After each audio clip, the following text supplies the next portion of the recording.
no puedes crear buenos hábitos, es normal, nadie te enseña a crearlos, pero si te quedas a ver el vídeo, por fin sabrás cómo conseguir crear estos hábitos buenos que se te resisten y acabar con los dañinos.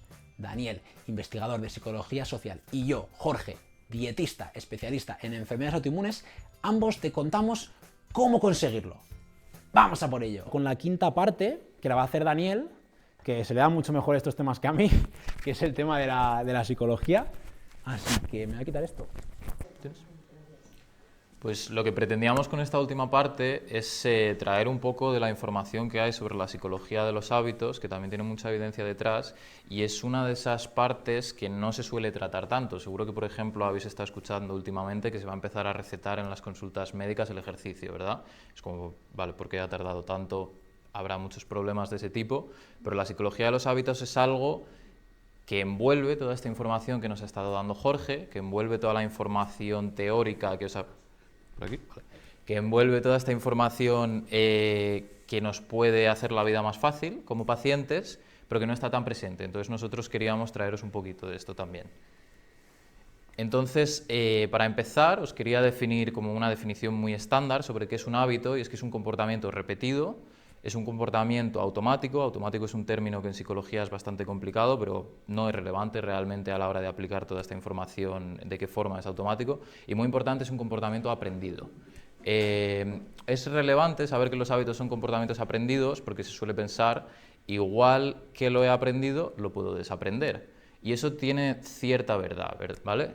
Esto, pues, mientras os digo todo esto, podéis pensar en hábitos que queráis cambiar, como puedan ser pues, hábitos alimenticios para empezar a implementar mucha de la nutrición que ha hablado Jorge, hábitos como puedan ser, hoy no hemos hablado por ejemplo del earthing, que es una práctica integrativa que consiste simplemente en pisar la tierra, que tiene cierta evidencia sobre la mejora antiinflamatoria porque produce radicales, o sea, disminuye el nivel de radicales libres. Todo esto, pues imaginaos lo que estoy diciendo, pensar un hábito, visualizarlo y decir, vale, pues este es el hábito que yo quiero cambiar y estos son los nuevos que quiero implementar. Y a ver cómo os va sonando toda esta información que yo os voy dando, ¿vale? Entonces, una cosa importante a tener en cuenta es un esquema muy superficial sobre el funcionamiento del cerebro, y es que el cerebro en la parte central tiene unos ganglios que se llaman los ganglios basales, que tienen como unos 10 centímetros cúbicos, así como un cubo grande, y luego sonará mucho también la corteza prefrontal, que es toda esta parte que tenemos aquí. Entonces, esas dos partes, digamos que son como dos personajes de película. La corteza prefrontal se ocupa mucho de todos los comportamientos sobre los que tenemos control. Si estamos haciendo un examen de matemáticas, por ejemplo, veríamos mucha activación ahí. En cambio, esos ganglios basales que están en el centro del cerebro se ocupan de los comportamientos que hemos automatizado. El cerebro lo que busca al final es ahorrar energía. Entonces, aquellas cosas que vamos repitiendo, poco a poco se van delegando en esos ganglios basales hasta que llega a un punto, por ejemplo, pues si la primera vez que condujisteis, si os miráis en el córtex prefrontal, pues cuando estáis mirando al retrovisor, cuando estáis intentando meter la marcha, todas esas cosas cuestan mucho esfuerzo al principio. Se repite, toman el control en esos ganglios basales y llega a un punto que ya no cuesta nada de esfuerzo, vas en modo automático, que se dice. Por eso habréis observado, por ejemplo, que si hacéis actividades sobre las que tenéis mucho control, como pueda ser fregar platos, ducharse, conducir, veis que la cabeza se os empieza a ir a otros sitios. ¿Por qué sucede eso? Porque esa parte del cerebro, que es el córtex prefrontal, está libre. Entonces, pues empieza a hacer otras cosas. Otra cosa muy importante también a la hora de contextualizar los hábitos, que pues, como todos observáis, los hábitos son más difíciles de cambiar cuando nos vamos haciendo más mayores. Entonces esto a priori pinta una imagen un poco negativa. Me estás diciendo, vale, los hábitos son una cosa automática sobre la que poco a poco voy perdiendo control y cuanto más mayor me hago, más difícil va a ser cambiarlos. Os sonará quizás, porque ha habido mucha información últimamente, sobre esta estrategia de cambio de hábitos que consiste en diseñar el entorno, ¿no? Que realmente no se trata tanto de cambiar hábitos, sino de sustituirlos. Me explico.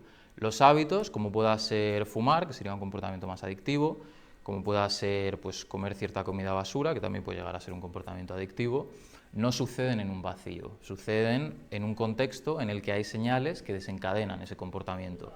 Entonces, ese juego entre señal y comportamiento automático es lo que nos permite sustituirlos. ¿Por qué? Porque si somos capaces de identificar las señales que llevan a un comportamiento automático, las podemos sustituir también. Y os pongo un ejemplo. Imaginaros que cada vez que pasáis por delante de la nevera, pues la abrís y coméis algo que pues, no cuadra en vuestra nutrición, la que estáis intentando seguir, etcétera, etcétera, lo más humano del mundo posible, ¿no? Pues la nevera en ese momento es esa señal. Cada vez que pasas por ahí, pues se desencadena ese comportamiento. ¿Qué es lo que se suele decir mucho? Que es una estrategia muy fácil. Pues no tengas ese alimento ahí para que esa señal no esté, ese comportamiento no saldrá. Consiste simplemente, que se dice muy fácil, pero tiene ciertas dificultades que ahora vamos a ir viendo, en hacer más presentes las señales de aquellos hábitos que queramos llevar a la práctica, ¿no? Pues si quiero hacer más ejercicio, pues hago que la ropa de deporte esté más presente, no esté en la última fila del armario y me cueste un montón sacarla. Si quiero dejar de comer cierta comida basura, pues quizás no debería tener un folleto. Por eso, por cierto, las empresas se gastan dinero en publicidad y por eso dan también pruebas gratis, ¿no? Para incitar a cierta repetición de sus productos y que se termine ese consumo del producto en convertir en algo automático. Es una máquina de dinero para una empresa. Entonces, a base de sustituir esas señales ya vamos a tener mucho ganado. ¿Qué pasa? Que eso tiene un problema y es que muchas de las señales que desencadenan comportamientos automáticos, como pueda ser fumar, como pueda ser comer cierto tipo de comida, etc., no forman parte de nuestro conocimiento consciente. Es decir, eso puede ser un lugar, puede ser un estado emocional, puede ser un montón de cosas. Entonces, si no soy capaz de saber cuáles son esas señales que desencadenan eso que quiero cambiar, muy difícilmente la voy a poder evitar, ¿no? Entonces, por eso, no sé si alguno habéis estado en algún taller quizás de dejar de fumar, aunque también se utiliza para otras cosas. Hay un ejercicio muy interesante en psicología que se llama autorregistro, que los autorregistros en psicología se utilizan para un montón de cosas, pero básicamente consiste en imaginaros que es una persona que fuma, una persona que come comida basura, mucho, de forma casi adictiva, consiste en intentar arrojar algo de luz a esas señales de las que no somos conscientes. Es decir, pues cada vez que me fumo un cigarrillo, apunto realmente, puede ser en el móvil, puede ser en un papel, apunto la hora del día, que suele ser una señal muy común. Pues llega a cierta hora y fumo, llega a cierta hora y como esto. Apunto el lugar en el que estoy. Pues cada vez que paso por esta zona, a lo mejor pues puede ser un estanco, puede ser un McDonald's. Empiezo a desarrollar ese comportamiento. Pueden ser estados emocionales, también es muy común, ¿no? Pues cuando estoy estresado, cuando tengo ansiedad, cuando siento tristeza, pues se desencadenan ciertos comportamientos. Estos autorregistros lo que permiten es comenzar a ganar conciencia de qué es lo que está desencadenando aquello que luego queremos cambiar.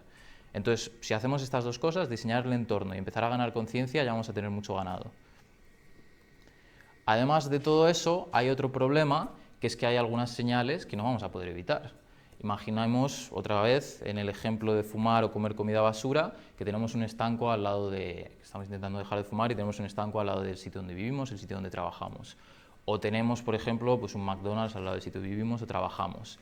Ante eso hay una estrategia bastante interesante que también tiene metaanálisis detrás, que básicamente significa que ha habido suficientes estudios como para poder investigarlo todo junto, o sea que se lleva bastante tiempo mirando, que se llaman planes de implementación, que en inglés se llaman if-then, que es básicamente cómo funcionan los algoritmos también, y en español sí entonces. Lo que consiste simplemente es no esperar a llegar a estar delante de las tentaciones para reprimirnos las ganas. Es decir, si yo sé que voy a ir al trabajo y voy a ver un McDonald's o voy a ver un estanco, hago un plan en mi cabeza previo. Digo, cuando vaya a estar aquí delante, voy a hacer esta otra cosa. Esto para señales que no podamos evitar. Se ha demostrado que cuando se utilizan estos planes sí entonces, las personas que los utilizan pues, son bastante más efectivas a la hora de llevar a la práctica nuevos hábitos. Y es una magnitud bastante grande. En psicología no se suelen ver magnitudes muy grandes, suelen ir del 0 al 1, que las traducen a las métricas que se utilizan en psicología, y esto es del 0,6. O sea, está bastante bien, está bastante bien. Es algo que os va a ser bastante útil si lo utilizáis.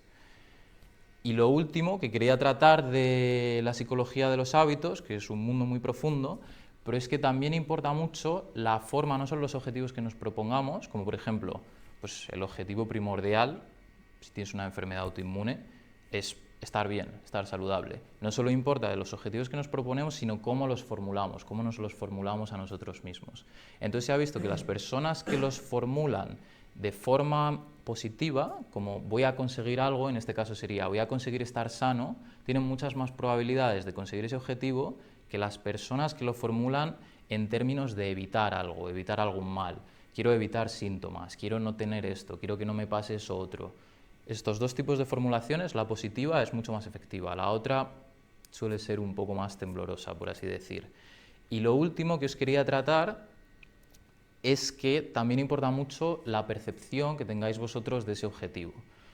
Esto puede parecer muy simple, pero si vosotros percibís el objetivo como algo factible, estar bien físicamente, tener una buena salud, tener una buena calidad de vida, vais a generar muchísima más adherencia en todos los comportamientos que necesitáis llevar a cabo, en todas las terapias que ya utilicéis, para llegar a ese objetivo. En cambio, si lo percibís como de forma no factible, pues ¿para qué me voy a esforzar si esto es muy difícil conseguirlo, ¿no? Casi imposible. Esto parece muy sencillo y es una de las razones por las que el libro se llama Sanar es posible, pero es que, como ha dicho Jorge, la primera vez cuando vas a una consulta, pues uno de los primeros cachos de información que te dan es que las enfermedades autoinmunes no tienen cura. Suena a que es algo que no es factible, no me voy a poder curar. Y es cierto, porque curar, como se suele definir y también como es una definición que hemos adoptado nosotros, significaría cambiar ese ADN que tenemos nosotros, cambiar nuestras predisposiciones genéticas, y aunque sí que hay lo que se conoce como la terapia génica, que está en desarrollo, cambiar nuestros genes es una cosa que hoy por hoy no tenemos al alcance.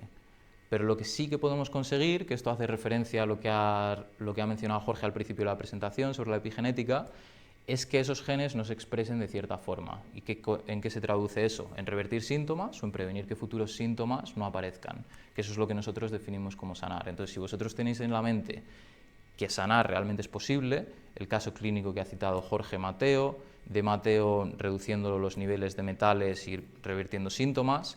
También hemos citado muchos estudios con ratones y no citamos ensayos clínicos porque simplemente no existen, no podemos ir más lejos de donde está la ciencia, y si vamos, pues lo hacemos expresando, como ha hecho Jorge, que son intuiciones, son cosas que hemos probado en nosotros mismos, pero todo esto es posible. Entonces, eso es lo que nos gustaría traeros, que lo tengáis en mente, seguro que ya lo tenéis, pero recalcarlo, pues creemos que seguro que ayuda un montón.